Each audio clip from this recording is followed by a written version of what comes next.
তারুণ্যের উৎসব উদ্যাপন উপলক্ষে বরিশালে বর্ণাঢ্য র্যালি সহ বিভিন্ন কর্মসূচি হয়েছে। সকালে নগরীর সার্কিট হাউস প্রাঙ্গণে বেলুন ও ফেস্টুন উড়িয়ে উৎসবের উদ্বোধন করেন জেলা প্রশাসক মোহাম্মদ দেলোয়ার হোসেন। ঝালকাঠিতে নতুন বাংলাদেশ গড়ার লক্ষ্যে তারুণ্যের উৎসবের উদ্বোধনী অনুষ্ঠান ও আলোচনা সভা হয়েছে।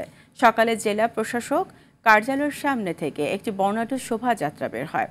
সিরাজগঞ্জে তারুণ্যের উৎসব 2025 উদযাপন উপলক্ষে বর্ণাঢ্য শোভাযাত্রা ও আলোচনা সভা হয়েছে। এসো দেশ বদলাই পৃথিবী বদলাই স্লোগানে পটুয়াখালীতে তারুণ্যের উৎসবের উদ্বোধন করা হয়।